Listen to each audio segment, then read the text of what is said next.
Il était une fois, dans un royaume lointain, une jeune fille nommée Cendrillon. Sa beauté était naturelle et sa bonté illuminait tout autour d'elle, mais sa vie n'était pas aussi brillante que son cœur. Après la mort prématurée de son père, elle se retrouva à la merci de sa belle-mère, une femme froide et calculatrice, et de ses demi-sœurs, Javotte et Anastasie, aussi cruelles qu'envieuses. Cendrillon fut reléguée au rôle de servante dans sa propre maison, vouée à accomplir les tâches les plus ingrates. Alors que ses demi-sœurs portaient de riches robes et se pavanaient dans les salons, Cendrillon vivait parmi les cendres de la cheminée, d'où lui venait son surnom. Mais, malgré tout cela, elle ne perdit jamais espoir. Chaque matin, alors que les premières lueurs du soleil embrassaient l'horizon, elle priait en silence, croyant fermement que des jours meilleurs viendraient. Un jour, une grande annonce fit vibrer tout le royaume. Le roi, souhaitant marier son fils unique, Cendrillon fut emmené au palais où le prince l'accueillit avec un sourire rayonnant. Ils se marièrent peu de temps après dans une célébration où tout le royaume fut invité. Quant à sa belle-mère et à ses demi-sœurs, elles restèrent dans l'ombre, réalisant trop tard qu'elles avaient abusé de la bonté de celle qui était maintenant reine. Et Cendrillon, avec son cœur pur et son âme fidèle à l'espoir, vécut heureuse pour toujours, transformant ses cendres d'hier en lumière éternelle. Et parfois, la vie a cette façon c'est ceux qui osent croire en leurs rêves. Organisait un bal somptueux. Toutes les jeunes filles du royaume étaient invitées. Cendrillon fut emmenée au palais, où le prince l'accueillit avec un sourire rayonnant. Ils se marièrent peu de temps après dans une célébration où tout le royaume fut invité. Quant à sa belle-mère et à ses demi-sœurs, elles restèrent dans l'ombre, réalisant trop tard qu'elles avaient abusé de la bonté de celle qui était maintenant reine. Et Cendrillon, avec son cœur pur et son âme fidèle à l'espoir, vécut heureuse pour toujours, transformant ses cendres d'hier en lumière éternelle. Et vous savez quoi? Parfois, la vie a cette façon magique de récompenser ceux qui osent croire en leurs rêves. Javotte et Anastasie passèrent des jours à choisir leurs robes et à se maquiller, excitées à l'idée de rencontrer le prince. Cendrillon, quant à elle, n'osa d'abord pas espérer, mais dans un élan de courage, elle demanda « Belle-mère, puis-je moi aussi aller au bal ?»« Toi, avec ces haillons? Si tu parviens à terminer toutes les corvées ici, et si par miracle tu trouves une robe convenable, tu pourras y aller. » Bien sûr, elle savait tout très bien que c'était impossible. Ce soir-là, quand la maison se vida et que la famille partit pour le bal, Cendrillon s'assit dans le silence, le cœur lourd, tandis que des larmes coulaient sur ses joues. C'est alors qu'une lumière douce envahit la pièce. Une femme âgée, vêtue d'une robe scintillante, apparut soudain devant elle. « Ne pleure pas, mon enfant.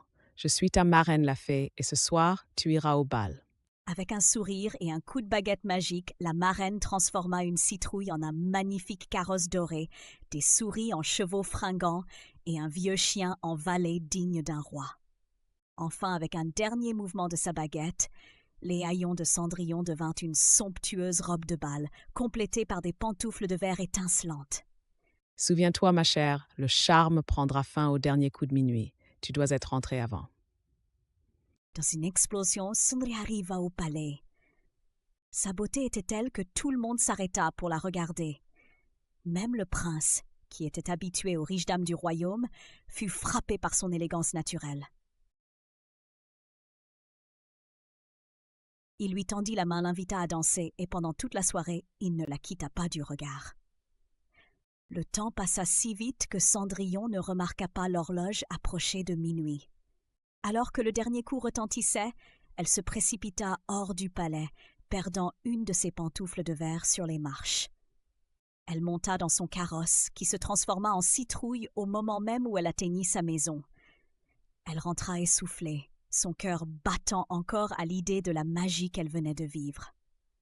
Le lendemain, le prince fit une proclamation. La mystérieuse jeune femme qui avait captivé son cœur serait retrouvée. L'une des pantoufles de verre avait été laissée derrière et il la fit porter dans tout le royaume, cherchant celle dont le pied s'ajusterait parfaitement à cette chaussure unique. Quand l'envoyé royal arriva chez Cendrillon, Javotte et Anastasie essayèrent désespérément la pantoufle, mais leurs pieds ne rentrèrent pas. Alors que l'envoyé s'apprêtait à partir, Cendrillon intervint timidement. Puis-je essayer? Sa belle-mère ricana avec mépris, mais l'envoyé royal accepta. Lorsque la pantoufle glissa parfaitement sur son pied, le silence tomba, bientôt remplacé par les éclats de joie des serviteurs du prince. Cendrillon fut emmené au palais, où le prince l'accueillit avec un sourire rayonnant. Ils se marièrent peu de temps après dans une célébration où tout le royaume fut invité.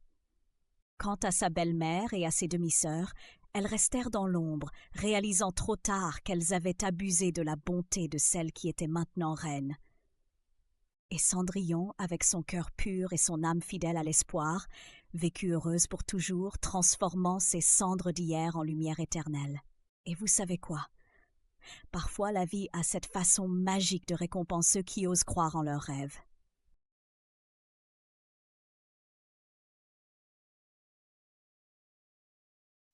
Dans une ville moderne où les gratte-ciels touchent presque les nuages et où les voitures électriques. C'était une journée ensoleillée idéale pour le grand marathon du parc Techno, une course annuelle qui attirait des participants de tout type, animaux comme humanoïdes modernes dotés de gadgets dernier cri. Roger le lièvre était le coureur le plus rapide de cette course. Agile et fier, il ne manquait jamais de se vanter de ses records à ses amis et aux médias locaux. « Je suis imbattable », proclamait-il sans cesse. Roger était si confiant qu'il passait plus de temps à donner des interviews qu'à s'entraîner sérieusement. En revanche, Théo la tortue était un coureur totalement différent. Silencieux et humble, Théo portait un petit sac à dos contenant juste de l'eau et une tablette motivante qui affichait des messages encourageants tous les kilomètres. Ses amis l'encourageaient, mais même lui savait qu'il n'avait jamais vraiment fini premier dans une compétition comparable. Le jour de la course, Roger, vêtu d'une tenue aérodynamique, prévoyait de finir rapidement la course pour ensuite prendre une sieste bien méritée sous un arbre virtuel, tandis que Théo arborait ses bonnes vieilles baskets, tellement usées mais tellement fidèles.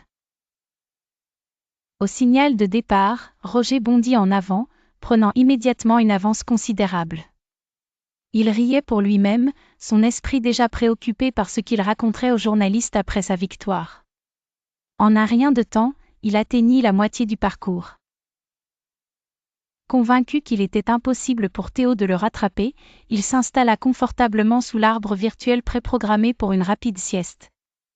Théo, de son côté, avançait lentement mais sûrement, inspiré par les messages de sa tablette. Persévérance est la clé du succès.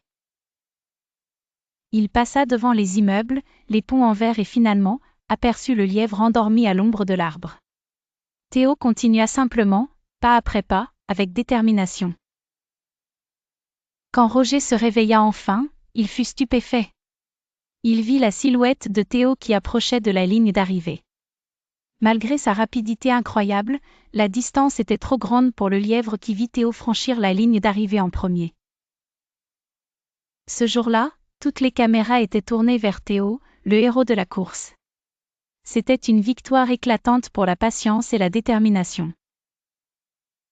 Et même Roger, un peu honteux, dut admettre qu'il avait bien appris sa leçon, la patience et la persévérance font bien plus que la simple rapidité. Ainsi, dans cette course moderne, les valeurs anciennes continuent d'être célébrées.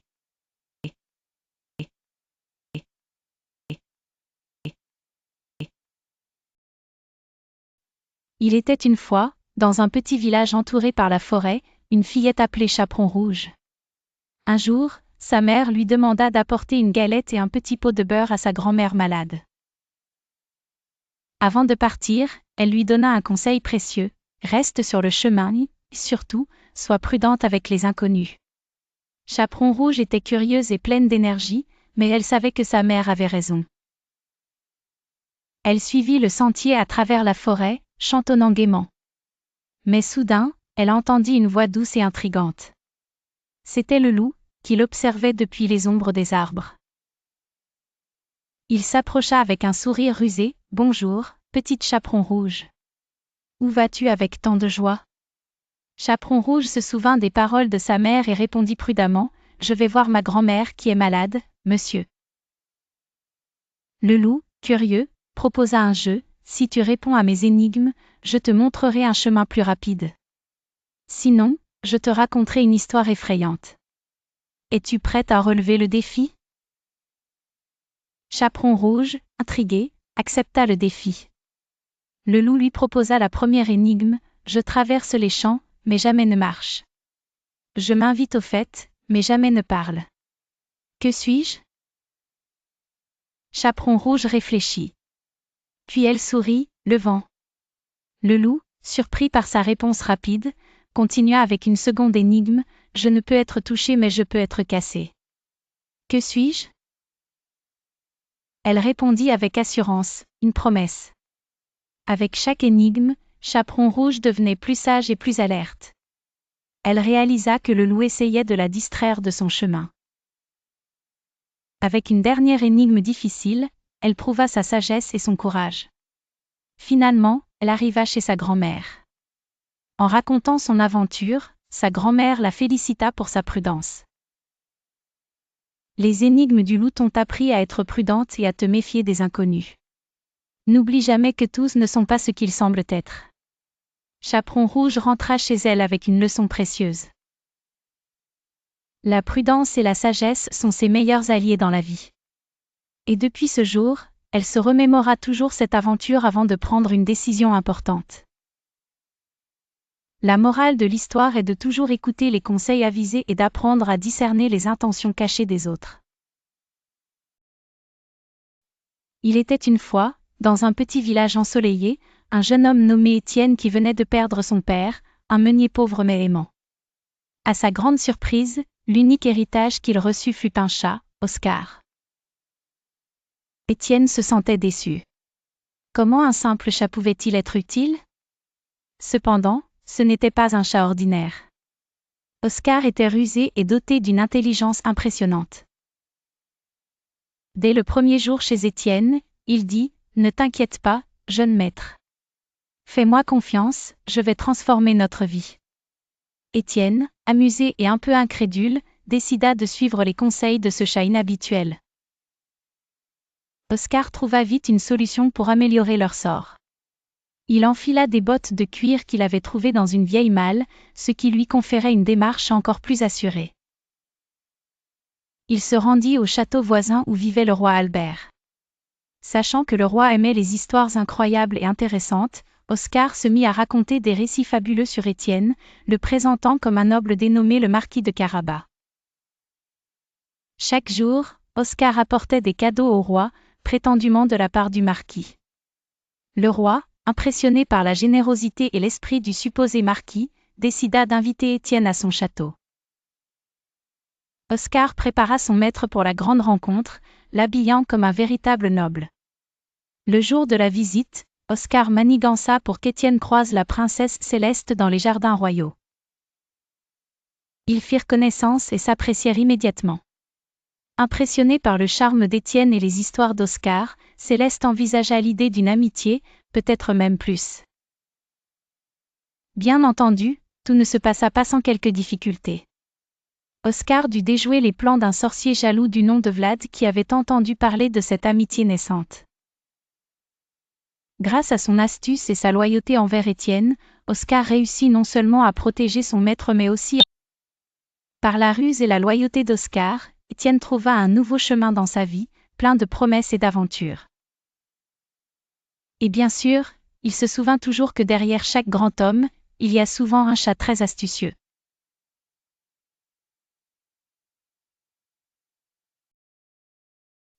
Il était une fois, dans un royaume enneigé, vivait une jeune princesse nommée Élodie.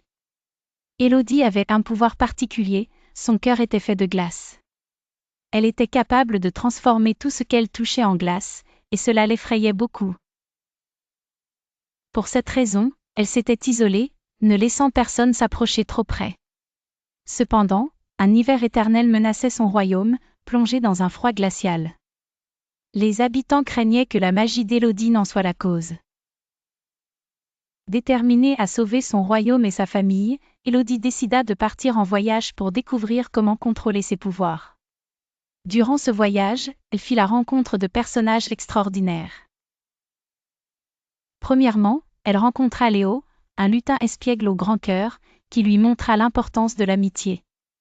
Ensemble, ils aidèrent une famille d'ours polaires à retrouver leur chemin, apprenant qu'avec l'amitié, même les tâches les plus ardues deviennent possibles.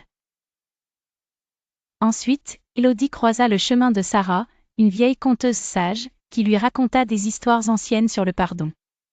Sarah l'encouragea à se pardonner pour toute la douleur qu'elle pensait avoir causée. Grâce à Sarah, Élodie comprit que le pardon est un acte de courage qui libère et réchauffe l'âme. Enfin, Élodie fit la connaissance de Tom, un renard rusé mais gentil, qui lui enseigna l'entraide. Ensemble, ils construisirent un abri pour les animaux de la forêt, réalisant que l'entraide est un pont qui relie les cœurs. À travers ces rencontres, le cœur d'Élodie commença à fondre peu à peu. Forte de ces nouvelles leçons, elle retourna chez elle, prête à affronter ses peurs.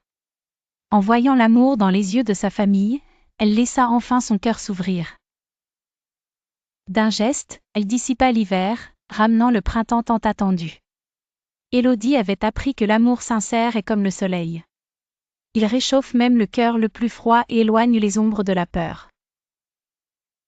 La morale de son aventure demeurera à jamais: lorsqu'on laisse l'amour nous guider, on découvre en nous une chaleur capable de transformer le monde entier.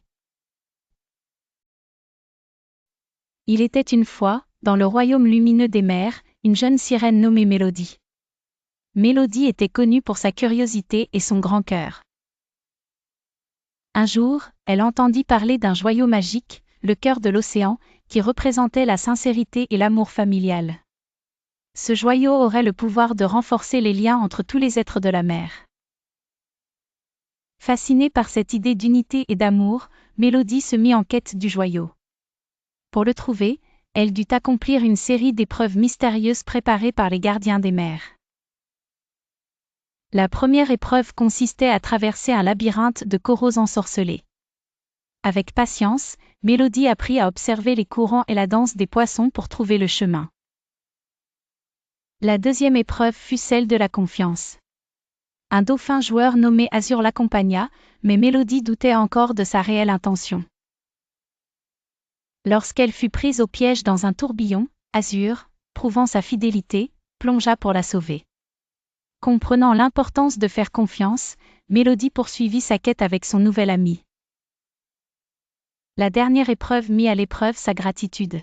Mélodie devait remplir une grotte sous-marine de lumière vivante, mais ne savait pas comment procéder. Elle réalisa que les créatures qu'elle avait aidées sur son chemin, comme un groupe de lucioles de mer, étaient venues l'aider en retour. Ensemble, ils illuminèrent la grotte d'une clarté resplendissante. Finalement, le cœur de l'océan apparut sous leurs yeux émerveillés. Mais au lieu de le prendre pour elle, Mélodie comprit que le vrai pouvoir résidait déjà dans les liens qu'elle avait tissés et l'amour partagé durant son voyage. En retournant chez elle, elle apporta avec elle non pas un joyau, mais des histoires et des amitiés inestimables. Et dans le royaume des mers, elle enseigna à tous que la sincérité et l'amour familial ne reposent pas sur des artefacts magiques, mais sur des cœurs ouverts et des actions bienveillantes. Ainsi, Mélodie devint non seulement une légende pour ses exploits, mais aussi un symbole de l'amour authentique que chaque être de la mer puisse exprimer. Il était une fois, dans un royaume lointain, une jeune princesse nommée Aurélia. Elle avait un pouvoir très inhabituel, son cœur était fait de glace pure. Cela la rendait distante et incapable de montrer ses émotions. Ses parents, le roi et la reine, étaient préoccupés, car bien qu'elle soit prête à succéder au trône, elle devait d'abord apprendre à connaître l'amour et la compassion. Un jour, Aurélia décida de quitter le château pour embarquer dans un voyage à travers le royaume. Elle espérait y trouver des réponses et un moyen de réchauffer son cœur glacé. Au cours de son voyage, elle rencontra un petit renard malin nommé Félix. Bien que méfiant au départ, Félix suivit Aurélia et lui montra la chaleur de l'amitié. Ils traversèrent des grottes glacées et des forêts enneigées, et, peu à peu, Aurélia apprit la valeur de la compagnie. Plus loin, elle trouva un village recouvert de neige éternelle, où les habitants vivaient reclus et tristes à cause d'une ancienne querelle jamais résolue.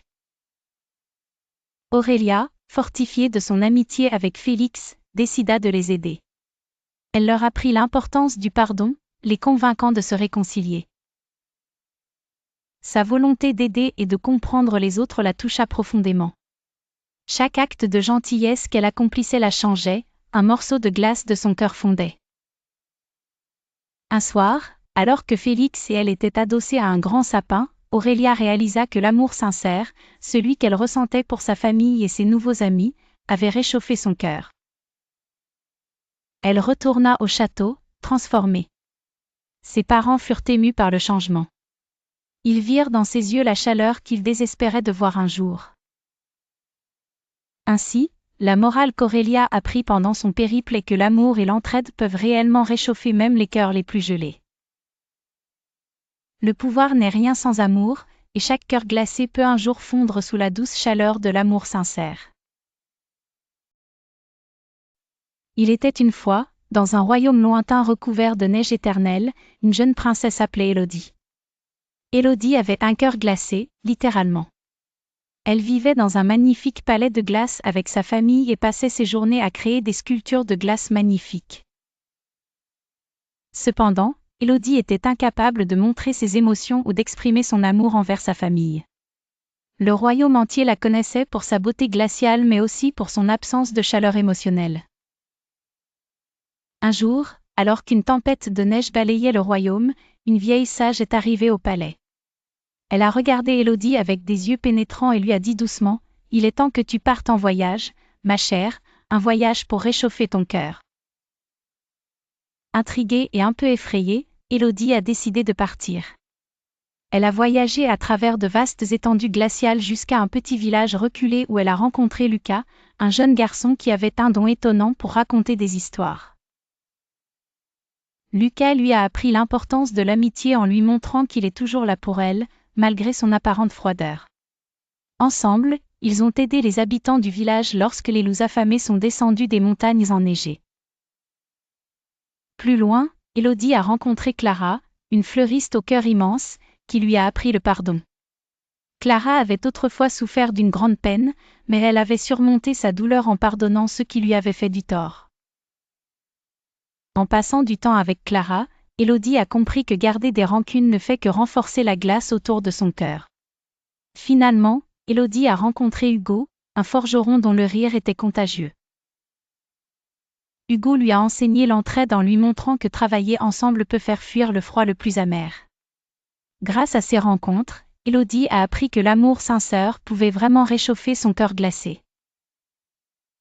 En retournant chez elle, elle sentait cette chaleur grandir. Elle a embrassé sa famille pour la première fois, et un éclat de lumière et de chaleur a fondu la glace de son cœur. La morale de cette histoire est que l'amour et la bonté peuvent traverser les couches de froide solitude que l'on construit autour de son cœur.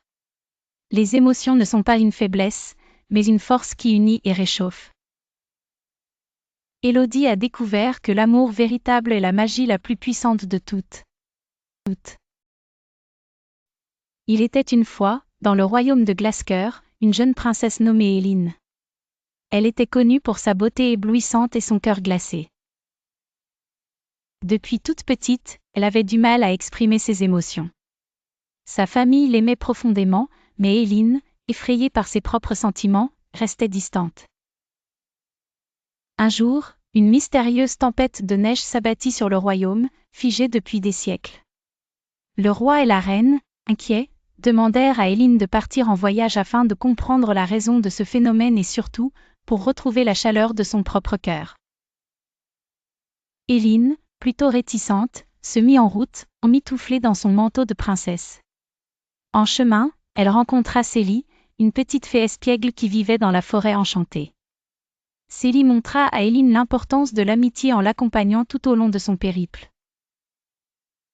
Les deux compagnes traversèrent des contrées merveilleuses, où elles firent la rencontre de Solan, un ours sage et philosophe, qui leur enseigna le pardon. Le pardon, dit Solan d'une voix grave, est la clé qui ouvre la porte à l'amour véritable.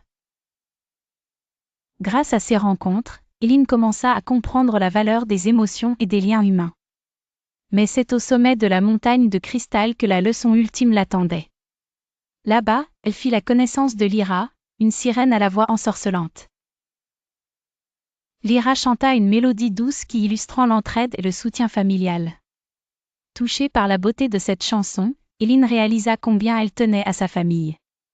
Pleine de détermination, Éline retourna chez elle, prête à changer les choses.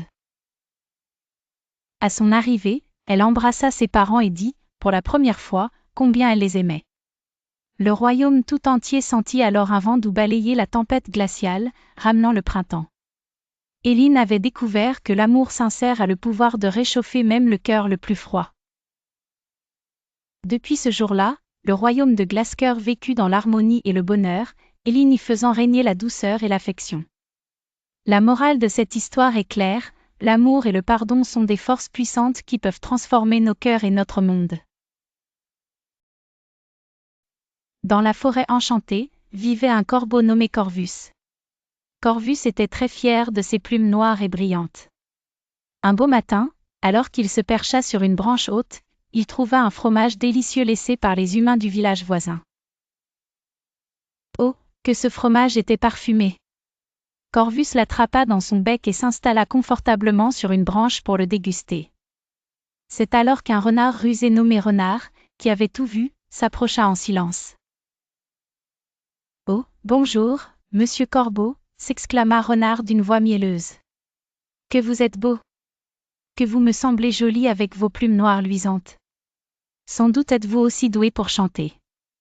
Veuillez, je vous en prie, chanter pour moi. » Flatté par ces paroles, Corvus oublia la leçon que sa mère lui avait apprise sur la méfiance envers les flatteurs. Il ouvrit le bec pour montrer ses talents. Le fromage tomba, et hop, Renard s'en empara en un éclair. Honteux et vexé, Corvus regarda Renard partir avec son fromage. Il se promit de ne plus jamais se laisser berner ainsi. Les jours passèrent, et bientôt Renard, toujours en quête de nourriture facile, revint vers Corvus. Cette fois-ci, Renard tenta d'aborder le corbeau différemment. « Cher Corvus, j'ai entendu dire que vous êtes non seulement sage, mais également d'une grande générosité. Peut-être voudriez-vous partager avec moi un peu de votre futur festin. » Mais Corvus, maintenant plus sage, réfléchit aux paroles du renard. « Renard, répliqua-t-il, un compliment ne vaut rien sans sincérité. Si tu veux partager ce fromage, apporte-moi d'abord quelque chose en retour. Ainsi nous festoirons ensemble. » Renard, désarçonné par la réponse du corbeau, comprit qu'il avait perdu le noyau de sa tromperie. Il s'esquiva discrètement, se rendant compte que Corvus avait appris à discerner les vrais défauts. Dès lors, Corvus poursuivit sa vie avec la sagesse nouvellement acquise. Il ne craignait plus les flatteurs car il savait comment protéger ses trésors, tant matériels que ceux de son cœur. Et dans la forêt, nul ne put plus jamais tromper le malin Corvus. Il était une fois un corbeau nommé Corbin, perché sur une branche haute d'un majestueux chêne. Dans son bec, il tenait un délicieux morceau de fromage, cadeau d'un fermier bienveillant. Non loin de là, un renard rusé du nom de Ralph aperçut Corbin, et eut immédiatement envie de ce fromage crémeux. Ralph, avec son regard astucieux, pensa à la fameuse ruse qu'il avait déjà employée plusieurs fois. Il s'approcha du pied de l'arbre et lança à Corbin, « Oh, bonjour cher Corbin, vous êtes si élégant aujourd'hui. Votre plumage est d'une beauté resplendissante. Mais je parie-je avoir le plaisir de l'entendre ?» Flatté par ces compliments, Corbin, qui n'avait pas appris la leçon des erreurs des anciens corbeaux, ouvrit son bec pour croasser, et laissa tomber le fromage droit dans la gueule du renard. Triomphant, Ralph s'empressa de savourer son butin, laissant un Corbin stupéfait et penaud sur sa branche. Cependant, la colère et la déception laissèrent bientôt place à la réflexion chez Corbin.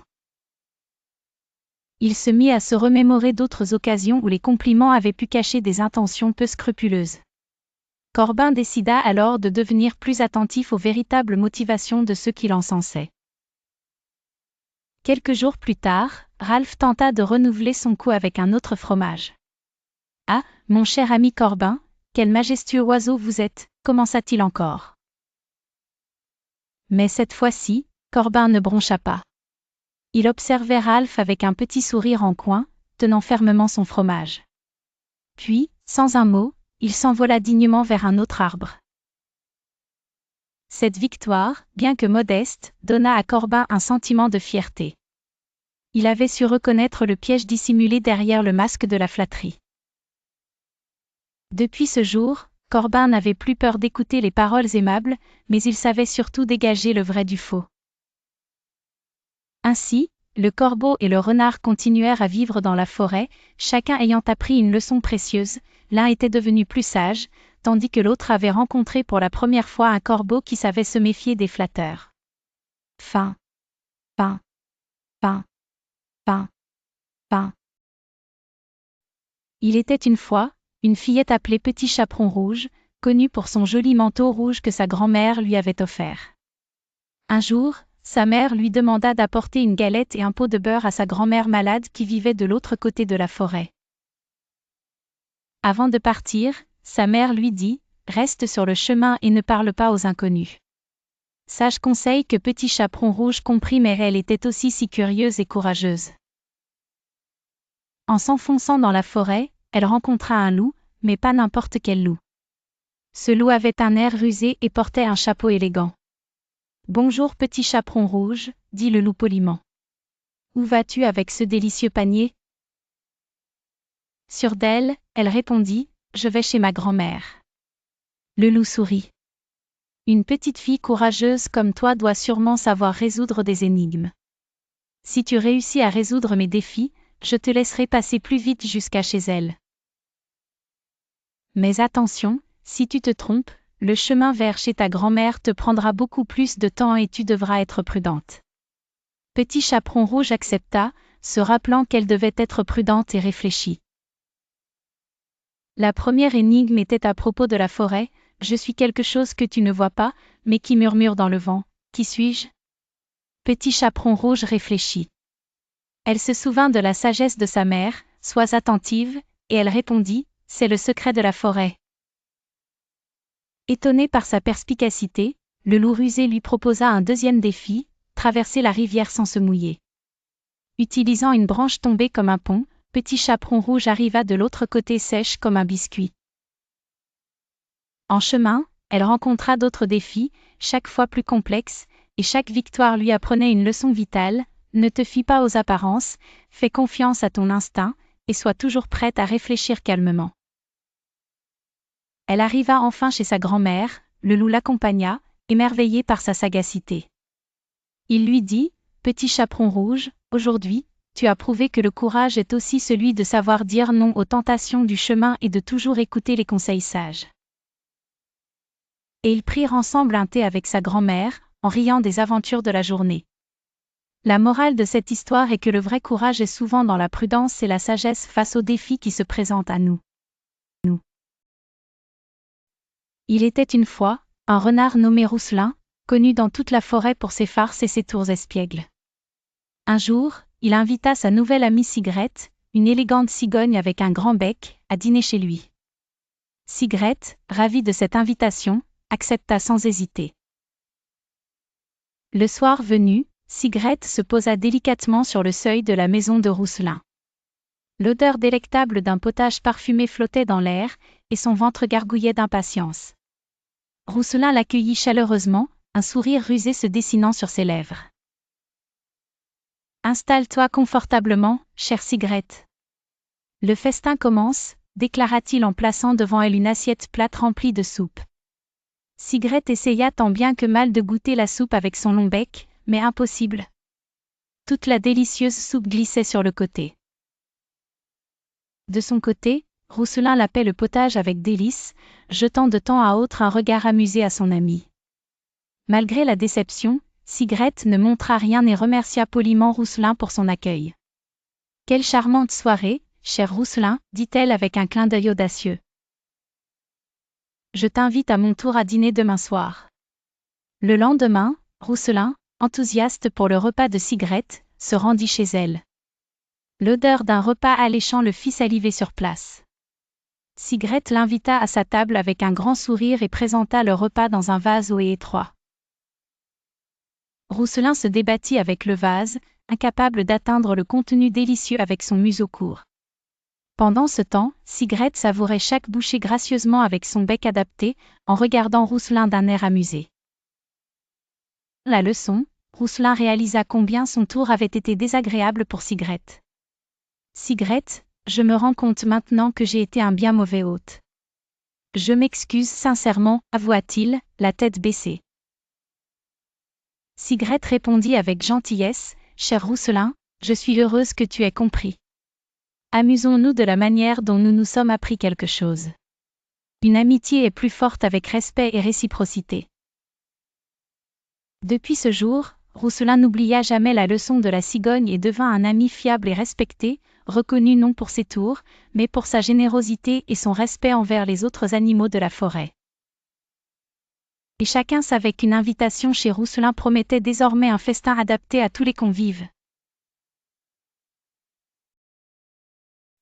Il était une fois, dans la vaste savane africaine, un lion majestueux nommé Simba. Simba était le roi de la savane, et tous les animaux le regardaient avec admiration et respect. Cependant, malgré sa grandeur, Simba était parfois un peu trop fier. Un jour, alors qu'il s'était assoupi à l'ombre d'un baobab, un petit rat nommé Rafi passa en courant et, sans faire exprès, chatouilla le nez du lion. Simba se réveilla en sursaut et captura le rat d'une patte vengeresse. Tremblant, Rafi demanda pardon. « Oh, grand Simba, je suis désolé pour mon imprudence. S'il te plaît, laisse-moi partir, et un jour je t'aiderai en retour. » Simba éclata de rire. « Toi, m'aider ? Que peux-tu faire, toi, si petit, pour moi, le roi ? Mais tu es drôle et courageux, petit rat, alors je vais te laisser partir. » Quelques jours plus tard, Rafi entendit un grand rugissement venant d'un coin de la savane. Il courut et découvrit Simba piégé dans un filet tendu par des chasseurs. Le lion se débattait avec fureur, mais chaque mouvement resserrait le filet davantage, le rendant plus difficile à échapper. Courageux, Rafi s'approcha et dit, « Ne bouge pas, Simba. Je vais t'aider. » Avec ses petites dents aiguisées, le rat commença à ronger les mailles du filet. Petit à petit, le filet céda, et Simba fut libéré. Le lion, remplissant de gratitude, baissa humblement la tête. « Merci, Rafi. Tu m'as sauvé, et tu m'as appris une grande leçon, peu importe la taille ou la force, même le plus petit d'entre nous peut avoir un grand impact. » Dès lors, Simba devint un roi plus humble. Simba respectait les talents et la valeur de chaque créature de la savane. Et Rafi et Simba devinrent de grands amis, prouvant que l'union fait la force et que l'entraide est une richesse inestimable. Ainsi, tous les animaux de la savane apprirent la valeur de l'amitié et du respect mutuel, grâce au courage d'un petit rat et à la sagesse retrouvée d'un grand lion. Il était une fois une petite fille appelée le petit chaperon rouge. Un jour, sa maman lui demanda d'apporter une galette et un pot de beurre à sa grand-mère malade qui vivait de l'autre côté de la forêt. En quittant la maison, sa maman lui rappela de bien suivre le chemin et de ne pas parler aux inconnus. Sur la route, le petit chaperon rouge rencontra un loup pas comme les autres. Ce loup-là ne voulait pas seulement la dévorer, il était aussi très rusé. Pour tromper la fillette, il proposa un jeu de devinette. « Si tu réponds correctement à mes énigmes, je te montrerai un chemin plus sûr et plus rapide pour arriver chez ta grand-mère, » dit-il en souriant malicieusement. Le petit chaperon rouge, curieuse mais aussi prudente, accepta le défi mais garda les paroles de sa maman en tête. La première énigme fut simple, « Je suis parfois matinale et je te réveille en chantant. » « Qui suis-je ? » Elle répondit sans hésiter, « Le coq. » Le loup, impressionné, continua avec une question plus difficile, « Je te montre souvent le chemin la nuit, mais je ne suis pas le soleil. Qui suis-je ? » Après un moment de réflexion, elle dit, « La lune. » Voyant que le petit chaperon rouge était décidément intelligente, le loup décida de la tromper en lui proposant un raccourci à travers la forêt. Mais le chaperon rouge, se souvenant des conseils de sa maman, répondit avec sagesse, « Je préfère suivre le chemin que je connais. On m'a appris à ne jamais me fier aux inconnus qui me disent de quitter la route. » Finalement, en suivant son chemin habituel, elle arriva saine et sauve chez sa grand-mère, évitant le piège du loup rusé. Sa grand-mère, reconnaissante et fière, lui rappela combien il était important d'être sage et prudent.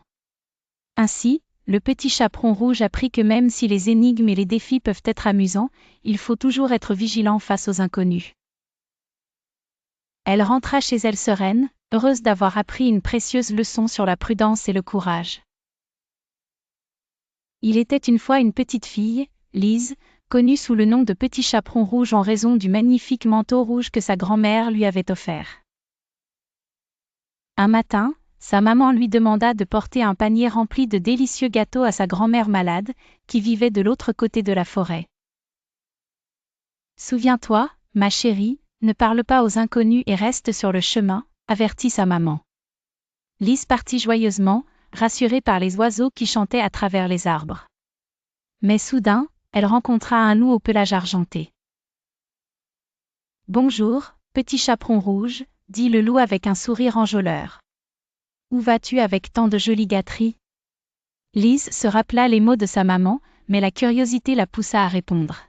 « Je vais chez ma grand-mère. » Mais il n'est pas prudent de parler à un étranger. Le loup, rusé comme il était, proposa un jeu. « Je comprends ton hésitation. Que dirais-tu de résoudre quelques énigmes pour passer le temps ? Si tu réussis, tu sauras que je suis un ami. » Lise, intriguée mais sur ses gardes, accepta le défi. « D'accord, je les écouterai, mais si je sens un danger, je poursuivrai mon chemin. » Le loup commença. « Qu'est-ce qui a des 4 yeux et ne peut pas voir ? » ?»« C'est le Mississippi. » Petit chaperon rouge réfléchit et éclata de rire. « Astucieux, mais je connais la réponse. » Puis le loup donna une devinette plus sérieuse. « Je suis doux et sucré, et souvent on me prend pour un piège, je vis parfois dans un manteau de cristal. Qui suis-je ? » Lise répondit après un court moment de réflexion, « Le miel, mais attention, l'extérieur n'attire pas seulement les abeilles, les pièges aussi. » Le loup, réalisant que Lise allait résoudre toutes les énigmes, tenta une dernière fois, « Quel est le plus grand trésor du monde ? » Elle sourit et répondit sans hésitation, « La sagesse, car grâce à elle on reste prudent et on apprend à reconnaître la tromperie. » Touché par l'intelligence de Lise, le loup abandonna ses ruses. « Tu m'as prouvé que tu es vraiment maligne. Je te laisse continuer ton chemin, mais n'oublie jamais de rester vigilante. » Petit chaperon rouge remercia le loup et poursuivit son chemin. Lorsqu'elle arriva chez sa grand-mère, elle comprit l'importance des conseils d'un parent et la force de sa propre intelligence pour éviter les dangers. La morale de cette histoire est que prudence et sagesse sont les meilleurs alliés pour traverser les bois de la vie. Dans la vaste savane, le lion Nick, avec sa crinière dorée et son rugissement puissant, régnait sans partage. Chaque jour, les animaux de la savane l'admiraient ou tremblaient devant lui. Nick pensait qu'il n'avait besoin de personne pour être le roi. Un jour, alors qu'il se promenait majestueusement, il sentit une petite démangeaison sur sa patte. C'était Rémi, un petit rat, qui s'était perdu dans le pelage épais du lion. « Oh, excusez-moi. Je ne voulais pas vous déranger, » s'exclama Rémi d'une voix tremblante. Nick rit, un rire qui fit s'envoler les oiseaux des arbres voisins. « Comment un si petit être peut-il être utile à un roi comme moi ?» se moqua le lion en secouant sa crinière. Rémi, avec courage, répondit, « Un jour peut-être, Majesté, vous aurez besoin d'un petit comme moi. » Nick n'y prêta pas attention et se remit à sa promenade. Plus tard dans la journée, Nick fut pris dans un piège tendu par des braconniers. Il rugit, essayant de se libérer, mais les filets le tenaient fermement. Les animaux de la savane, de loin, regardaient, ne sachant pas comment aider le grand roi. C'est alors que Rémi arriva en courant. Avec détermination, il mordilla les cordes du filet, patiemment, jusqu'à les affaiblir. Après de nombreux efforts, une brèche se créa, et Nick put enfin se libérer. Nick, surpris et reconnaissant, baissa la tête en signe de gratitude. « Merci, Rémi. Aujourd'hui, j'ai appris que même le plus grand des rois a besoin de l'aide des plus petits. » Depuis ce jour, Nick n'était plus seulement un roi fort mais aussi un roi sage. Il veillait à entretenir l'amitié et à respecter chaque créature, grande ou petite, de la savane. Et chaque jour, un petit rat courageux était toujours prêt à jouer autour de la crinière de son ami lion. Dans un royaume lointain, une jeune fille nommée Léa vivait enfermée dans une haute tour. La rumeur disait que la tour était imprégnée de magie et que personne ne pouvait y entrer ni en sortir. Léa avait des cheveux d'une longueur remarquable, mais contrairement à l'histoire qu'on raconte, son véritable pouvoir ne résidait pas là. Léa passait ses jours à explorer chaque recoin de la tour, découvrant des livres rédigés dans des langues anciennes, des outils mystérieux et des énigmes complexes gravées sur les murs. Curieuse et dotée d'un esprit vif, elle se mit en tête de résoudre ces énigmes. Chaque jour, elle choisissait un livre, avec patience, apprenait à déchiffrer des indices et à comprendre des concepts nouveaux. Un jour, elle découvrit un livre intitulé « Les secrets de la libération ». À l'intérieur se trouvaient des histoires de courage et d'ingéniosité. Fascinée, Léa commença à utiliser les conseils du livre. Un des chapitres expliquait la puissance des mathématiques. Léa passa de longues nuits à calculer et à comprendre les symétries cachées dans les murs de sa prison. Avec le temps, Léa comprit que la tour elle-même était un immense casse-tête. Chaque solution la conduisait à une nouvelle énigme, chaque petite victoire alimentait sa détermination. Sa créativité et sa patience lui permirent de dénouer les multiples charmes qui emprisonnaient la tour. Un matin, après des mois de travail acharné, elle entendit un déclic familier. Une des pierres du mur se mit à luire faiblement. En la poussant, elle découvrit un passage secret menant à l'extérieur. Léa, enfin libre, contempla le paysage pour la première fois depuis bien longtemps. L'histoire de Léa est une leçon de persévérance. Elle apprit que son intelligence et sa créativité étaient ses plus grandes forces. La liberté n'était pas donnée, mais conquise grâce à l'apprentissage et à la patience. Léa retourna au royaume, non pas comme une victime sauvée, mais comme une héroïne pleine de détermination. Dans la grande savane d'Afrique, le lion, nommé Léon, régnait en maître. Son rugissement puissant et sa crinière dorée faisaient trembler tous les animaux autour de lui. Bien que Léon soit sage et protecteur, il était parfois un peu trop fier de sa force et de sa grandeur, oubliant que même les plus petits peuvent être précieux. Un jour, en se promenant dans la savane, Léon se retrouva pris dans un piège tendu par des chasseurs. Les cordes étaient si bien nouées qu'il ne pouvait s'en libérer, aussi fort soit-il.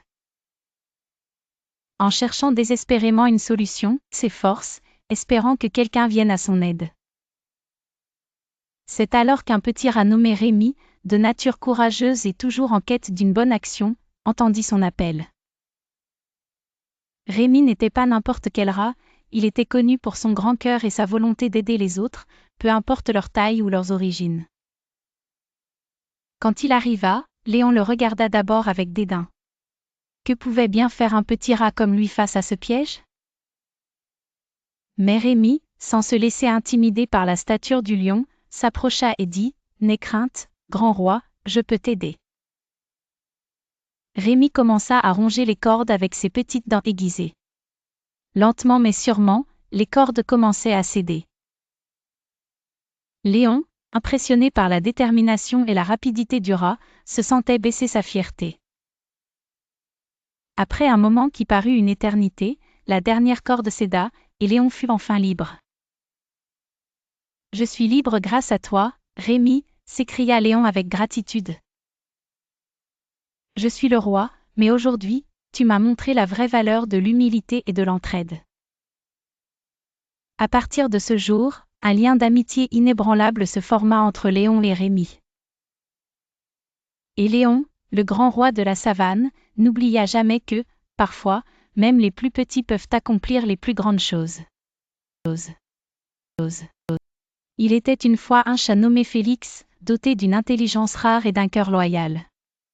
Son maître, Pierre, était un jeune homme pauvre qui rêvait de richesse et d'aventure. Malgré leurs modestes conditions, Félix n'aurait jamais abandonné Pierre qu'il considérait comme son meilleur ami. Un jour, alors qu'il marchait dans les bois, Félix eut une idée brillante. Il savait que le roi de la contrée était amateur de friandises exquises, alors il décida d'utiliser ses talents de cuisinier pour préparer un festin digne de la royauté. Avec quelques ingrédients cueillis dans la nature, Félix prépara des mets raffinés et les apporta au château, se présentant comme le cuisinier de Pierre, le maréchal des omelettes. Le roi, enchanté par les saveurs, voulut récompenser cet étrange cuisinier masqué par sa toque. Félix, rusé, demanda en retour une audience pour son maître Pierre. Ainsi Pierre fut invité à la cour où, grâce à son charisme naturel et encouragé par son fidèle chat, il impressionna tout le monde. Le roi, charmé par la simplicité et l'intelligence de Pierre, lui offrit un emploi prestigieux au palais. Mais les challenges ne s'arrêtaient pas là. Des conseillers jaloux mirent Pierre à l'épreuve, convaincus qu'il n'était pas à la hauteur.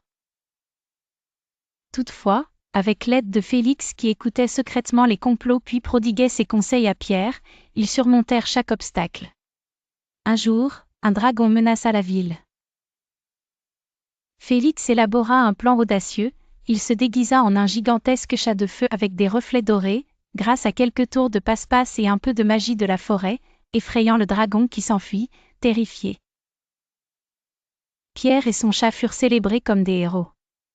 Grâce à son ingéniosité et sa loyauté, Félix éleva son maître au rang de chevalier et continua à veiller sur lui dans toutes ses aventures.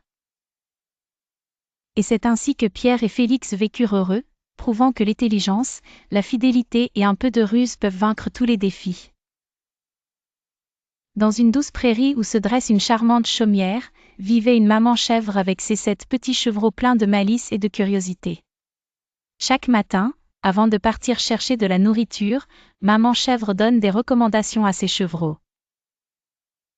Un matin, elle leur dit avec une voix empreinte de sagesse, « Mes chers petits, je vais partir pour un moment chercher de l'herbe fraîche. Pendant mon absence, souvenez-vous bien de ne laisser entrer personne à la maison. Vous reconnaîtrez le loup à sa voix rauque et à ses grosses pattes. Soyez prudents. » Les chevreaux, bien que turbulents, acquiescent en chœur, « Oui maman, nous serons prudents. » Peu de temps après le départ de maman chèvre, un loup rusé se présenta à la porte. Il avait entendu les conseils de la maman, avide de tromper les chevreaux, il adoucit sa voix. Il cacha ses pattes sous de la farine blanche pour les rendre fines comme celles de leur mère. Toc, toc, toc, fit-il en frappant doucement à la porte. Ouvrez, mes chers enfants, c'est votre maman qui revient avec plein de bonnes herbes. Les chevreaux intrigués regardèrent par-dessous la porte. Ils virent les pattes blanches. Mais alors, ils se souvinrent de la leçon de leur maman concernant la voix du loup.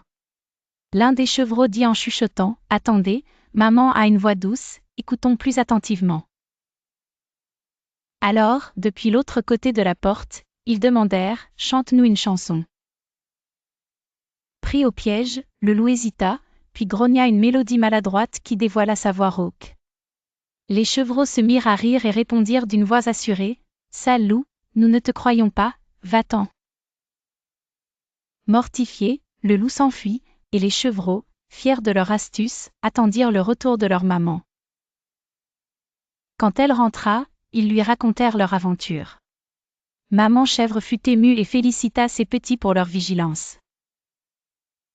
Elle leur dit, « Mes enfants, vous avez bien compris que la prudence et la méfiance envers les inconnus vous protègent. Vous avez bravement déjoué le loup. N'oubliez jamais cette leçon. » Les chevreaux promirent et passèrent la soirée à chanter de joie en présence de leur chère maman, en sécurité à la maison. Il était une fois, dans un royaume lointain, une princesse nommée Aurore. Un jour, Aurore reçut un cadeau spécial de sa marraine la fée, une horloge enchantée.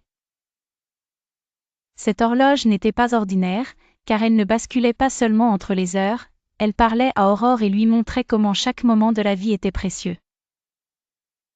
Cependant, l'horloge cachait aussi un secret.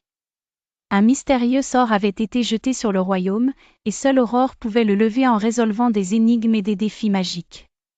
Chaque défi lui apprendrait une leçon précieuse, nécessaire pour devenir une grande reine. Le premier défi d'Aurore était de remplir une coupe en argent avec la lumière du soleil.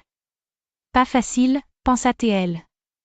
L'horloge lui murmura, patience et persévérance sont la clé. Aurore attendit patiemment le lever du soleil sur le lac étincelant et réussit à capturer sa lumière. Le deuxième défi était un jardin enchanté où les fleurs chantaient des prières anciennes. L'horloge expliqua à Aurore qu'écouter ces prières lui apprendrait l'importance de la réflexion et de la gratitude. Alors, elle s'assit et écouta, et bientôt elle sentit une paix nouvelle autour d'elle. Le troisième défi était une salle remplie de miroirs. Aurore devait trouver la sortie tout en équilibrant un livre sur sa tête. L'horloge lui expliqua que cela lui apprendrait le respect des engagements. En gardant le livre en place, elle devait se rappeler ses promesses et engagements pour trouver la solution. Après avoir triomphé des énigmes, Aurore retourna au château. Le mystérieux sort se dissipa enfin, et le royaume retrouva sa joie perdue. La princesse avait compris que le temps est précieux, chaque moment d'adoration compte, et tenir ses engagements est essentiel. Aurore devint une reine sage et aimée. L'horloge enchantée continua de lui parler, lui rappelant d'être toujours attentive et heureuse. La morale de cette aventure était claire, il est important de valoriser le temps, la prière et l'honneur de ses engagements. Tout cela avait fait d'Aurore non seulement une princesse courageuse mais aussi un véritable modèle de sagesse et d'amour.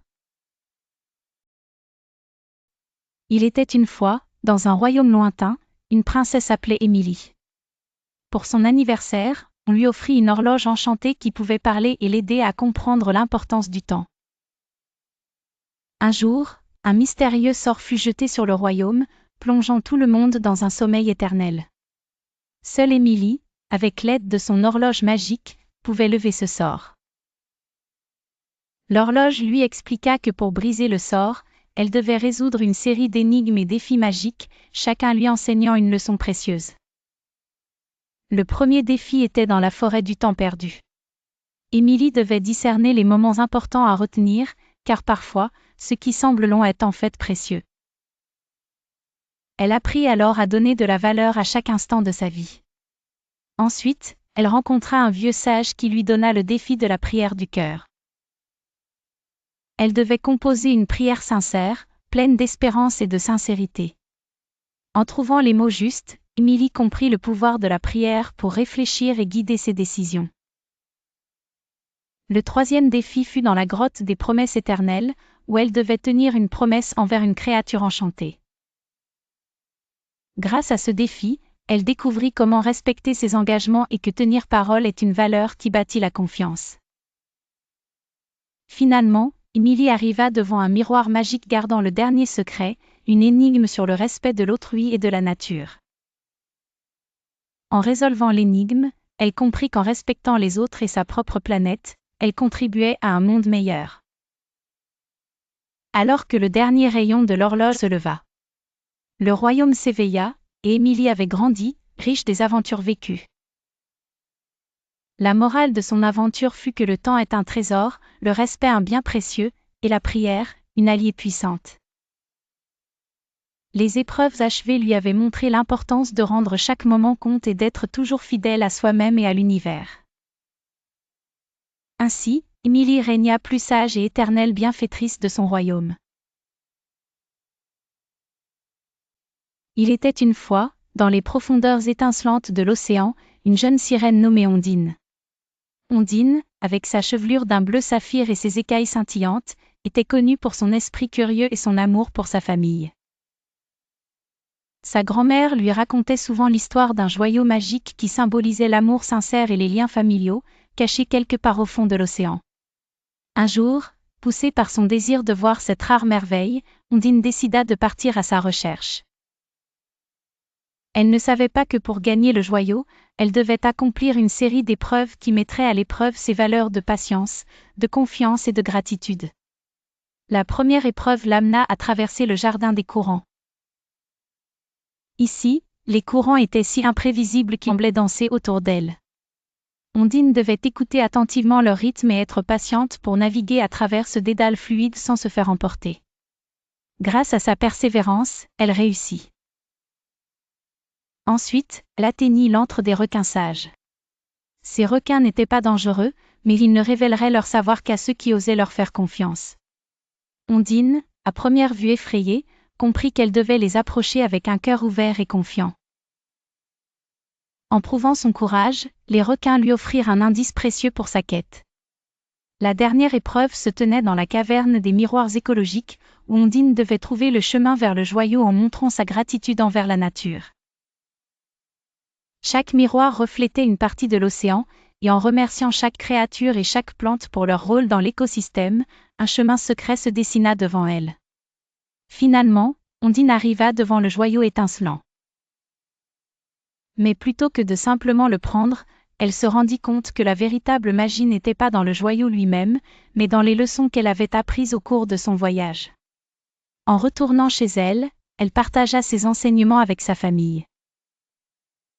Ainsi, Ondine découvrit que les vraies richesses ne résident pas dans les objets rares, mais dans les valeurs de patience, de confiance et de gratitude qui illuminent notre vie quotidienne et nos relations familiales. Il était une fois, dans les profondeurs scintillantes de l'océan, une jeune sirène nommée Pia. Pia était curieuse et aventureuse, toujours à la recherche de trésors. Un jour, elle entendit parler d'un joyau magique caché dans les abysses, symbolisant la sincérité et l'amour familial. Intriguée par cette légende, Pia décida de partir à sa recherche. Sa grand-mère Océane, une sage sirène, lui expliqua qu'elle ne pourrait trouver ce joyau qu'en passant 3 épreuves sous-marines exigeantes. Pia, déterminée, accepta ce défi. Sa première épreuve consistait à traverser un labyrinthe de méduses lumineuses sans se faire piéger par leurs dards. Avec précaution et patience, Pia observa leurs mouvements et, dansant délicatement parmi elles, elle parvint à franchir cette barrière lumineuse. Pour sa deuxième épreuve, elle devait gagner la confiance d'une tortue centenaire qui gardait un passage secret. Pia choisit une approche douce, écoutant avec attention les histoires de la tortue et partageant les siennes en retour. La tortue, touchée par la sincérité de Pia, finit par lui révéler le passage sous-marin secret menant à la grotte du joyau. La dernière épreuve lui enseigna la gratitude. Pia arriva dans un jardin de coraux où le moindre mouvement brusque pouvait briser leur beauté fragile. En ramassant les pierres qui bloquaient la lumière du soleil, Pia illumina le jardin, révélant la cachette exacte du joyau. Après avoir soigneusement nettoyé chaque coin, le joyau apparut, brillant et vibrant. Mais alors qu'elle s'apprêtait à le prendre, elle réalisa que le véritable trésor n'était pas matériel. Les épreuves lui avaient enseigné l'importance de la sincérité, de la confiance et de la gratitude, avec lesquelles elle renforcerait les liens précieux avec sa famille. Pia revint auprès d'Océane, les bras chargés de ses leçons, et le cœur rempli d'un amour intensifié pour sa famille, la plus grande richesse qui soit.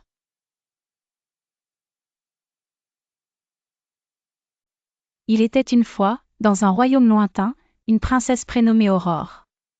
Elle était aussi douce qu'une brise d'été et aimée de tous.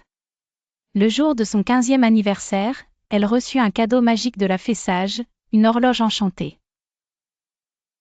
Cette horloge n'était pas ordinaire, elle brillait dans la nuit et chuchotait des secrets du temps dans l'oreille d'Aurore. Lorsqu'Aurore tourna la clé de l'horloge, un mystérieux sortilège enveloppa le château. Les aiguilles de l'horloge cessèrent de bouger, et le temps dans le royaume s'arrêta. Pour libérer les siens du sortilège, Aurore devait relever des défis enchanteurs. Premier défi, elle devait comprendre l'importance du temps. Aurore entra dans la tour du temps, où des horloges détraquées chantaient des mélodies étranges. Elle devait remettre chaque horloge à l'heure correcte. Après de nombreuses tentatives, Aurore apprit que le temps était précieux. Grâce à sa diligence, le premier défi fut relevé. Le second défi l'emmena au jardin des prières. Au milieu de ce jardin fleurissait une fleur de sagesse, mais elle ne s'épanouissait qu'entourée de prières sincères. Aurore apprit à se concentrer et à méditer, découvrant que la prière nourrissait l'âme et apportait la paix intérieure. En récitant des prières du fond du cœur, la fleur s'épanouit enfin, et le deuxième défi fut relevé. Pour le troisième défi, Aurore fut transportée dans le labyrinthe des engagements. Elle devait retrouver son chemin en s'engageant fermement à chaque intersection. Lorsqu'elle hésitait, le labyrinthe se refermait. Lorsque ses engagements étaient sincères, des chemins lumineux s'ouvraient devant elle. Elle apprit que le respect des engagements était essentiel pour créer de solides amitiés. Une fois tous les défis relevés, le sortilège fut levé, et le temps reprit son cours. Aurore, transformée par ses aventures, partagea les leçons qu'elle avait apprises avec tout le royaume. La morale de l'histoire est que le temps, la prière, et le respect des engagements sont des trésors que nous devons chérir dans notre vie quotidienne. Grâce à ces valeurs, nous pouvons surmonter n'importe quel défi. Il était une fois, dans un royaume lointain, une belle princesse nommée Blanche-Neige.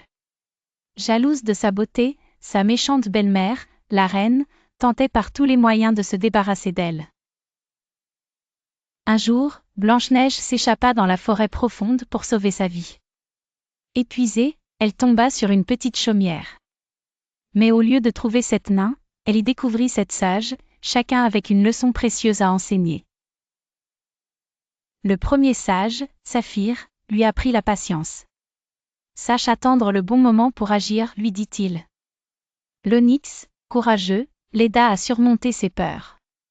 Le courage n'est pas l'absence de peur, mais la force d'agir malgré elle, partagea-t-il. L'améthyste, toujours véridique, enseigna l'honnêteté. Une vie intègre mène au respect, expliqua-t-il. Ensuite, il y avait l'émeraude, généreux, qui montra comment donner sans compter. La vraie richesse est le cœur généreux, dit-il. Par la suite, le sage Topaze inculqua l'humilité. N'oublie jamais d'apprendre des autres, conseilla-t-il. L'égumarine, quant à elle, lui enseigna la gratitude. Sois reconnaissante pour chaque bénédiction, rappela-t-elle. Enfin, le rubis parlait de persévérance. Ne renonce jamais, murmura-t-il plein de sagesse. Un jour, un dragon redoutable sévit dans le village voisin, semant la terreur parmi les habitants. Blanche-Neige sut que c'était son épreuve pour appliquer les précieux enseignements des sages. Avec patience, elle attendit le moment parfait pour intervenir.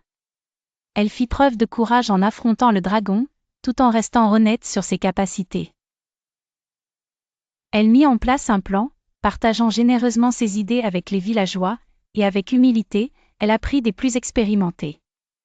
Remplie de gratitude pour l'aide qu'elle reçut, elle sut être persévérante, ne renonçant jamais face à l'immense créature. Finalement, le dragon fut vaincu, non par la force, mais par l'union des cœurs et des sagesses. La morale de cette histoire ? Chaque épreuve peut être surmontée grâce à des valeurs ancrées en nous, et c'est en les cultivant que nous devenons meilleurs et plus forts dans notre vie. Blanche-Neige apprit qu'avec patience, courage, honnêteté, générosité, humilité, gratitude et persévérance, elle pouvait transformer chaque obstacle en opportunité. Il était une fois, dans le paisible royaume d'Auroria, une princesse nommée Isabelle. Un jour, elle reçut un cadeau mystérieux, une horloge enchantée. Cette horloge n'était pas ordinaire, car chaque fois qu'elle sonnait, elle parlait à Isabelle, lui enseignant des leçons importantes sur la vie. Un matin, l'horloge chuchota, « Ma chère Isabelle, le temps est précieux. La première leçon est de l'apprécier. » Curieuse, Isabelle tourna la clé de l'horloge et fut transportée dans un monde magique rempli de défis et d'énigmes. Son premier défi était de sauver un village endormi par un sort de paresse. En examinant de près, Isabelle réalisa que les villageois avaient oublié la prière quotidienne qui leur apportait force et détermination. En menant une prière collective, elle réveilla le village endormi, apprenant ainsi que la spiritualité donnait de la force et de la clarté. Le deuxième défi l'amena devant un moulin arrêté depuis des années. La clé pour le faire fonctionner cachait une leçon d'engagement. Elle rencontra un vieux meunier qui lui expliqua que pour activer le moulin, elle devait respecter ses engagements de veiller sur les graines qui nourriraient son peuple. Une fois le moulin restauré, Isabelle comprit l'importance de tenir ses promesses, car chaque action a un impact. Le dernier défi était le plus difficile. Elle devait unir deux royaumes en conflit à cause d'un malentendu. L'horloge lui murmura, le respect et la communication sont les clés de la paix. En écoutant et en parlant avec les deux royaumes, Isabelle parvint à négocier la paix, apprenant ainsi que le respect des différences et l'écoute active pouvaient résoudre les plus grands conflits. Finalement, de retour chez elle, l'horloge révéla le dernier mystère. Tu as compris que le temps est court et précieux. Utilise-le pour grandir, aimer et respecter ceux qui t'entourent. En souriant, Isabelle réalisa que le véritable enchantement était la sagesse qu'elle avait acquise. Et ainsi, avec chaque sonnerie de l'horloge, elle se souvenait des leçons apprises, la prière pour la force, l'engagement pour l'honneur et le respect pour la paix. L'aventure lui avait montré que la vraie magie résidait dans la sagesse et le respect du temps. Et ils vécurent heureux pour toujours, car Isabelle avait désormais en elle les valeurs qui font un bon dirigeant, et une vie bien vécue. Il était une fois, non loin du village de Brême, un âne nommé Alonso. Il avait travaillé dur toute sa vie pour un fermier sans jamais recevoir le moindre merci. Un jour, réalisant qu'il était sur le point d'être mis à la retraite de manière brutale, Alonso décida de s'échapper et de vivre une nouvelle aventure. Je vais devenir musicien à Brême, pensa-t-il. En chemin, Alonso rencontra un vieux chien nommé Rufus, triste et épuisé, qui avait été abandonné par son maître parce qu'il n'était plus assez rapide pour chasser. « Viens avec moi à Brême », proposa Alonso, « nous deviendrons musiciens ensemble. » Joyeux à l'idée d'une vie meilleure, Rufus accepta aussitôt. Plus loin, nos deux compères croisèrent une chatte grise du nom de Miel, qui fut chassée de sa maison pour avoir préféré les coussins douillets aux souris de la grange. « Joignons nos forces et formons un groupe », suggéra Rufus avec enthousiasme. Miel, séduite par la promesse d'aventure, miaula de joie et les suivit. Enfin, ils rencontrèrent un vieux coq du nom de Carlos, qui, épuisé à force de chanter pour réveiller tout le village, avait échappé de justesse à la casserole. « Rejoins-nous, Carlos, dit Alonso, nous avons besoin d'une voix comme la tienne. » Ensemble, ils formèrent une troupe qui, grâce à l'union de leurs talents uniques, créa la plus merveilleuse des musiques. Leur son résonnait si joyeusement qu'un jour, en passant près d'une maison abandonnée, ils effrayèrent un groupe de brigands qui y logeaient. Les bandits prirent peur et s'enfuirent à toute allure. Nos amis firent de cette maison leur nouveau foyer. Loin des épreuves passées, ils vivaient heureux, leur musique charmant tous ceux qui avaient la chance de passer à leur portée, démontrant ainsi que l'union peut transformer les difficultés en mélodies de joie et d'amitié. Ainsi, les musiciens de Brême apprirent que c'est ensemble, malgré leurs différences et leurs blessures, qu'ils pouvaient transformer leurs rêves en réalité. Il était une fois, dans une petite ferme loin de la ville, 4 animaux qui menaient une vie bien triste. Il y avait Coco le coq, qui perdait sa voix à force de chanter sans que personne ne l'écoute. Il y avait Grisou le chien, devenu trop vieux pour garder la maison et dont le maître ne voulait plus. Puis, il y avait Boubou l'âne, qui peinait sous le poids des charges trop lourdes que lui faisait porter son propriétaire, et enfin, Mimi la chatte, qui ne chassait plus aussi bien qu'avant et qui se voyait chasser de chez elle. Un jour, n'en pouvant plus de cette vie de misère, les 4 animaux décidèrent de quitter la ferme pour tenter leur chance ailleurs. Coco avait entendu parler d'une ville où l'on aimait la musique par-dessus tout, Brême. Nous pourrions y former un orchestre et chanter ensemble, proposa le coq avec enthousiasme. Les autres animaux, séduits par cette idée, marchèrent de bon cœur aux côtés de Coco. Chemin faisant, ils se mirent à répéter leurs talents. Coco chantait en haut des arbres, Grisou aboyait en rythme, Boubou beuglait avec force et Mimi miaulait une douce mélodie. Une nuit, alors qu'ils cherchaient un endroit où se reposer, ils aperçurent une maison éclairée.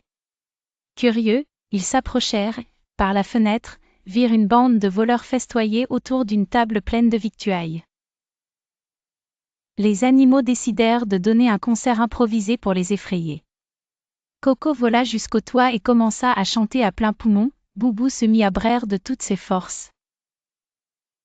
Grisou aboya si fort qu'il ébranla les murs, et Mimi fit un tel miaulement que les voleurs crurent à des monstres sortis de l'enfer. Pris de panique, les voleurs s'enfuirent, abandonnant la maison et ses trésors aux animaux, qui en profitèrent pour s'installer confortablement. Les 4 amis découvrirent que non seulement ils avaient réussi à faire fuir les voleurs, mais ils avaient aussi trouvé une nouvelle maison où vivre ensemble en harmonie. Ils ne devinrent jamais musiciens à Brême, mais peu leur importait. Ce qu'ils avaient vraiment gagné, c'était une famille soudée et un doux foyer. Il était une fois, dans un royaume lointain, une jeune princesse nommée Blanche-Neige. Elle était connue pour sa beauté et sa bonté. Un jour, sa belle-mère jalouse, la reine maléfique, décida de l'éloigner pour toujours. Blanche-Neige s'enfuit dans la forêt sombre où elle découvrit une cabane en bois habitée par cette sage. Chacun d'eux lui promit de lui enseigner une valeur essentielle de la vie, la patience, le courage, l'honnêteté, la générosité, la gratitude et la persévérance. Nathanaël, le sage de la patience, enseigna à Blanche-Neige à attendre le moment propice avant d'agir. Amaury, le sage du courage, lui montra comment être brave face à l'adversité. Éloi, le sage de l'honnêteté, lui rappela l'importance de dire la vérité. Clarisse, le sage de la générosité, lui apprit à donner sans attendre en retour. Théodore, le sage de l'humilité, lui montra la beauté d'être humble. Léon, le sage de la gratitude, éclaira son cœur en valorisant ce qu'elle avait. Enfin, Mathis, le sage de la persévérance, lui inculqua de ne jamais abandonner. Un jour, en rentrant de sa promenade, Blanche-Neige fit face à une terrible tempête magique causée par sa belle-mère. Des arbres tordus et des vents violents l'empêchaient d'avancer. C'est alors qu'elle se souvint de l'enseignement des 7 sages. Elle y usa de patience pour attendre une accalmie, fit preuve de courage pour affronter le péril. Elle fut honnête en admettant ses peurs, usant de générosité en aidant un oiseau blessé malgré le danger alentour. Elle resta humble, reconnaissant que seule, elle ne pourrait y arriver. Elle exprima sa gratitude envers la nature et ne céda pas, persévérant jusqu'à atteindre la sécurité de la cabane. En triomphant de cette épreuve, Blanche-Neige apprit que ce n'était pas seulement la beauté extérieure qui importait. La morale de son aventure est que les valeurs que nous cultivons rendent notre monde intérieur aussi beau que notre apparence extérieure. Ainsi, chers enfants, rappelez-vous que la véritable force réside dans le cœur et que les qualités que vous cultivez feront briller votre vie dans toute tempête.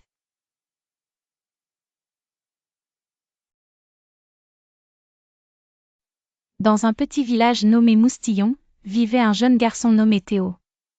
Théo était pauvre mais avait une chose précieuse, un chat nommé Lumi. Lumi n'était pas un chat ordinaire. Il était rusé et toujours prêt à aider son maître. Un jour, Théo et Lumi entendirent une triste nouvelle. Le père de Théo était tombé malade et les médicaments coûtaient très cher. Théo était très inquiet. Il se confia à Lumi, qui se faufila sur ses genoux en ronronnant doucement.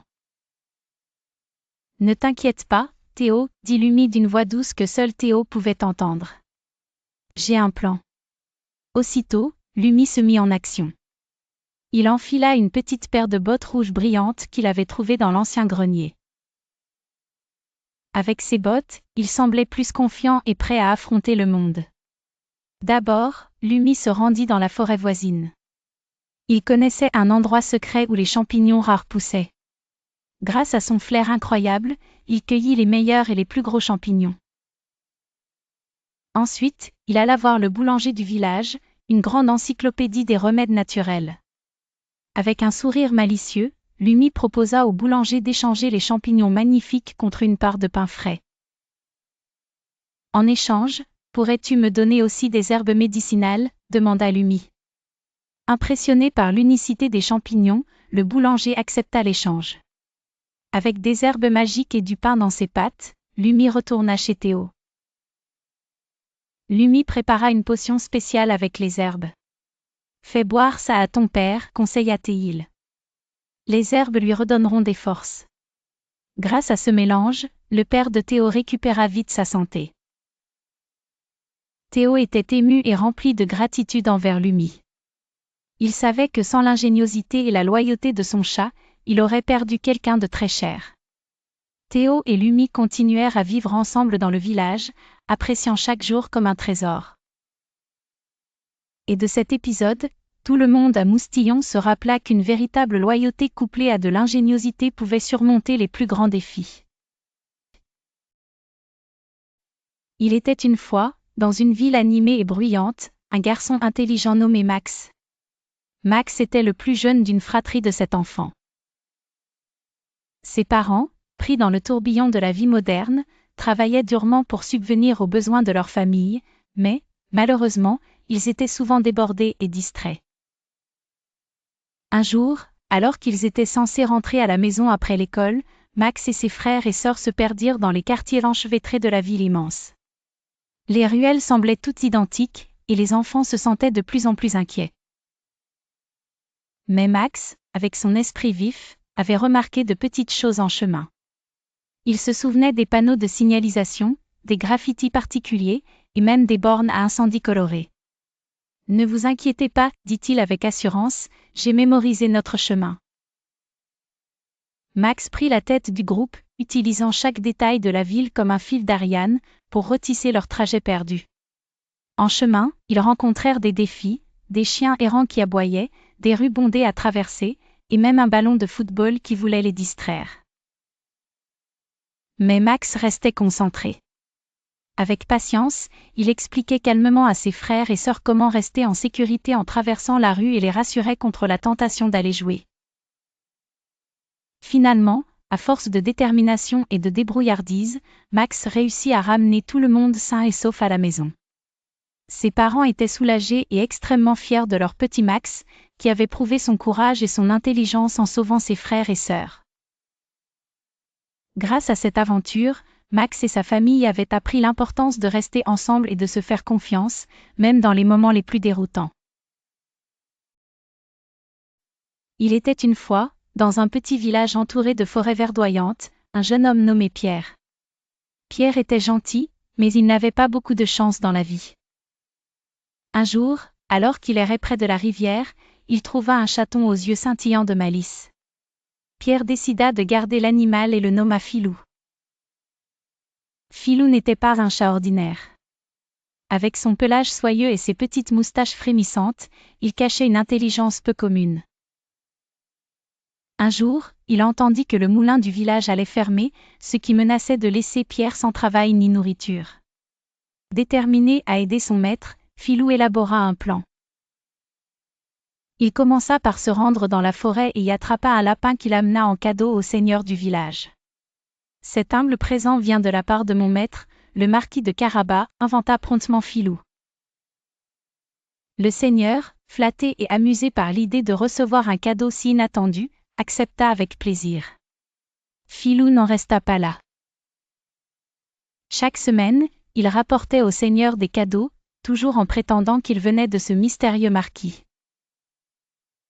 Petit à petit, une réputation grandissait pour le prétendu noble, mais plus important encore, le seigneur commença à envoyer des provisions à Pierre, curieux de sa générosité. La nouvelle de ce mystérieux bienfaiteur arriva même jusqu'à la cour du roi. Bientôt invité au château, Pierre, toujours sous le nom du marquis de Carabas, fut traité avec honneur. Mais Pierre ne savait pas comment agir dans la haute société. C'est là que Filou intervenait, conseillant Pierre en secret pour naviguer les intrigues et les coutumes de la cour. Grâce aux astuces et à la loyauté de Filou, Pierre ne gagna pas seulement l'amour de la princesse, mais trouva aussi un endroit dans le cœur du roi, qui lui offrit une position prestigieuse au palais. Et ainsi, avec son compagnon rusé à ses côtés, Pierre ne connut jamais plus le besoin ou la solitude. Quant à Filou, il fut reconnu comme un chat exceptionnel, admiré pour son ingéniosité et dorloté par ses 2 amis. Et ils vécurent heureux pour toujours, prouvant que parfois, un peu d'intelligence et beaucoup de loyauté peuvent transformer la vie de ceux que nous aimons.